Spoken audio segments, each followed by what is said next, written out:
I was seated on a quiet terrace overlooking the harbor, surrounded by the rare calm that comes only when life finally gives you a moment to breathe.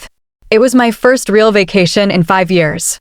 The morning felt almost unfamiliar, as if I had stepped outside the rhythm of responsibility that had shaped my entire career. I was enjoying a simple meal, the kind you only appreciate when your days are usually stacked with deadlines. Then my phone rang. The sound felt out of place, almost intrusive, as if it had followed me across borders to remind me who carried authority over my time. I answered with a polite greeting. My boss ignored it. He did not ask how I was or why I was away.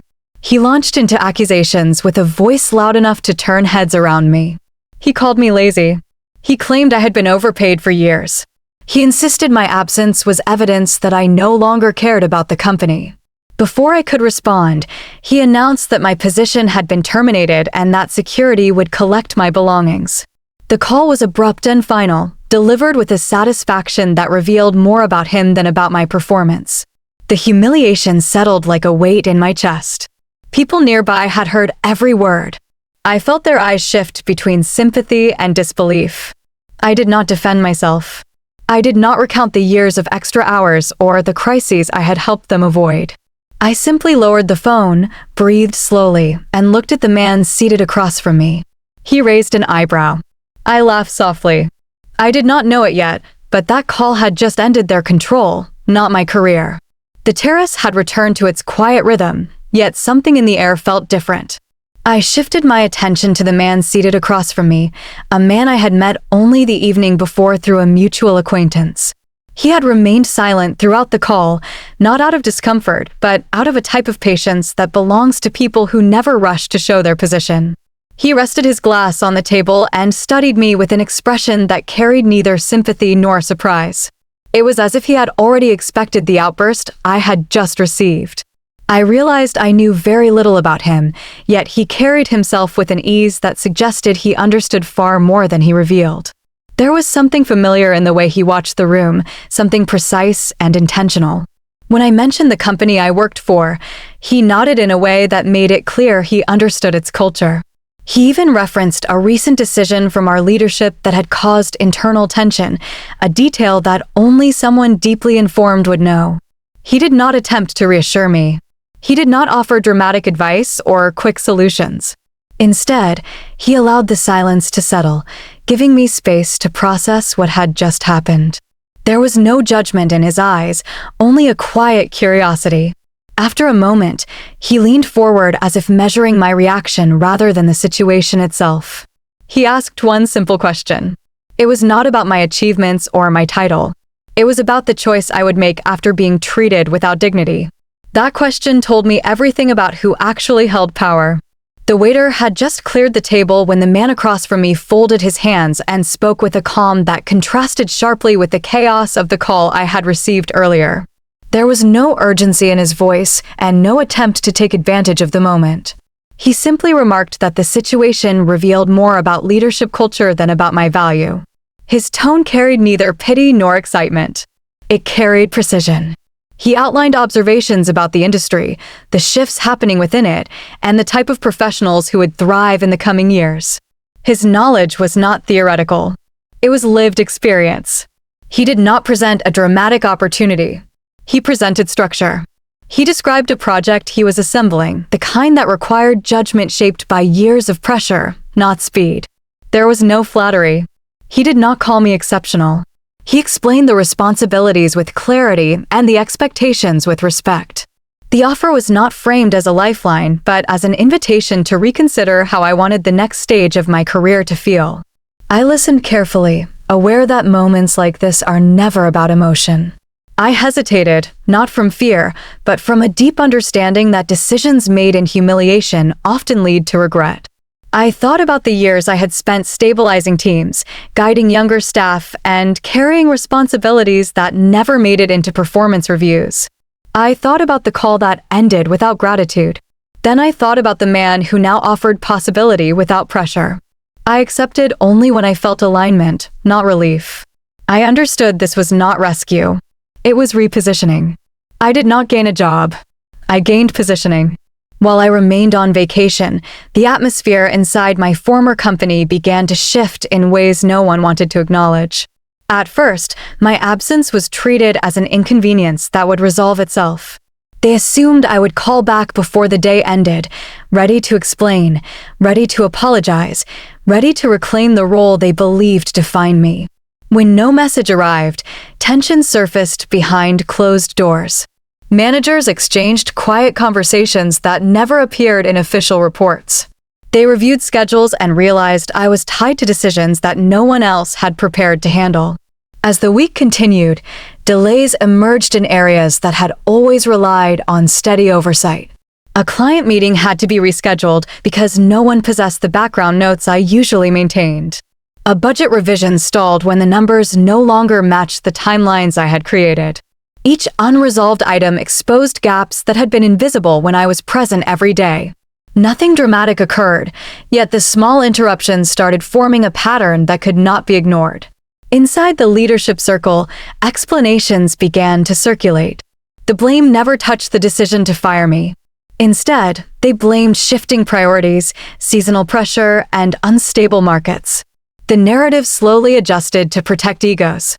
It was easier for them to imagine temporary instability than to admit that one careless decision had removed the person who kept their workflow balanced. Still, they expected me to return out of habit. When that hope faded, frustration took its place and meetings grew increasingly tense. I remained away, letting the silence speak. They felt the impact long before they understood the cause. They did not miss me as a person. They missed the structure I carried. When my vacation ended, I returned to the building not out of loyalty, but to close the last pieces of my previous chapter. I walked through the entrance expecting resistance, yet my badge opened every door without hesitation. The system still recognized me even if my supervisor had acted as though I no longer existed. The corridors felt familiar, but the energy inside them had shifted.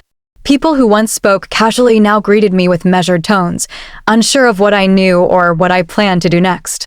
Their caution revealed more than their words. I moved through the offices slowly, observing small details that had changed during my absence. Files were stacked on desks I once supervised. Meetings had been postponed. Conversations stopped the moment I approached. No one asked why I had returned because no one felt confident enough to address the truth. My presence reminded them of a decision made in anger rather than strategy. It also reminded them of the instability that followed. My boss remained in his office with the door half closed. When I entered to retrieve my belongings, he avoided eye contact completely. He spoke quickly, offering explanations that circled around the subject without ever touching accountability. I let him talk. I had no interest in revisiting a moment that had already defined itself. His discomfort revealed everything. He sensed that I was no longer tied to the place he once controlled. I packed my items calmly, aware that my future had already moved ahead of me. Power felt different now. It had nothing to do with rank. It came from clarity. When you stop needing a place, it finally reveals what it really was. Once I stepped away, the company moved into a phase that no one openly acknowledged. There were no announcements and no statements from leadership. The official narrative remained unchanged, but inside the building, the tone shifted. Quiet reviews began to surface. Departments were asked to justify decisions that had gone unquestioned for years. Audit teams started appearing on different floors, requesting documents and clarifications that interrupted daily routines. Meetings that once included me were held behind closed doors, though the outcomes carried a familiar hesitation that revealed the absence of long-term memory. My former colleagues mentioned these changes in brief conversations, careful not to speak too loudly. They sensed pressure from above, but could not identify its source. The leadership team avoided public explanations. Instead, they issued gentle reminders about procedure and accountability. These messages were thinly disguised attempts to restore order without admitting that the source of disruption had been self-inflicted. The consequences unfolded quietly, one incomplete report at a time, one confused client at a time, one misaligned decision at a time. I watched all of this from a distance with a calm that surprised even me. There was nothing to celebrate. I did not want failure for anyone. I simply recognized correction taking place. The company was adjusting to the void it had created. My departure had not been a dramatic event. It had been a removal of stability, and stability is often invisible until it disappears. I continued forward with my new path, carrying the clarity that comes from experience. The company continued with its own lessons, ones recorded not in announcements, but in outcomes. Organizations do not collapse loudly. They leak credibility first. The message arrived on a quiet afternoon when I was reviewing notes for my new project. The name on the screen was unmistakable. For a moment, I simply watched it, noticing how carefully the words were arranged. They asked if I had a moment to talk. They mentioned an opportunity to clarify recent misunderstandings. They hinted at a possibility to revisit certain decisions. Every sentence carried a tone that had never been offered during my years inside the company. It was measured, polite, and intentionally vague, the type of language used when an organization realizes it may have acted without foresight. I did not answer immediately. I placed the phone on the table and continued with my work. The call came again later in the day, this time from a different number. They were trying to reach me through every available channel, as if delay would erase the months of neglect that had shaped the culture I once supported. I listened to the voicemail, but felt no urgency. There was no anger in my silence, only clarity. The timing revealed everything I needed to know. Colleagues later confirmed that leadership had grown concerned about the ongoing disruptions. Clients had asked questions they could not answer. Internal reviews had highlighted dependency on work they never fully tracked. My absence was no longer seen as temporary. It had become a structural gap, the kind that cannot be disguised with polite statements. Their call was not an invitation. It was a recognition of the consequences they had created. I let the phone rest and returned to my new responsibilities with a steady mind. Some lessons do not require conversation. Some calls arrive after the damage is done. Wisdom knows the difference. To everyone who has carried responsibility for decades, this moment is for you. Experience does not compete with noise. It supports the very systems others take for granted. It remembers what newcomers overlook, and it protects what excitement sometimes damages. When someone questions your value, they rarely understand the weight you have carried or the quiet discipline that shaped your judgment. You do not need to prove anything to people who measure work only in visibility. There comes a stage in a long career when loyalty becomes misunderstood. Some believe loyalty means permanent access. They expect you to answer every call and sacrifice rest because you have always done so. Yet loyalty has limits. It cannot survive in environments that confuse dedication with ownership. The day you step back, the illusion breaks. Your absence reveals more truth than your presence ever did. Being dismissed during a moment of rest is not a verdict on your worth. It is an exposure of a culture that never understood the foundation beneath its success. Age does not diminish your relevance. It sharpens it. It gives you perspective that cannot be learned in quick cycles or short projects. You carry continuity, memory, and structure. These qualities become essential precisely when others fail to recognize them. Move forward with calm confidence. Your path is not defined by one company or one decision. Your experience travels with you and strengthens every space you enter. Your resilience remains your greatest asset. When a company fires you for enjoying your life, it is not because you are replaceable, it is because they just noticed you were never owned.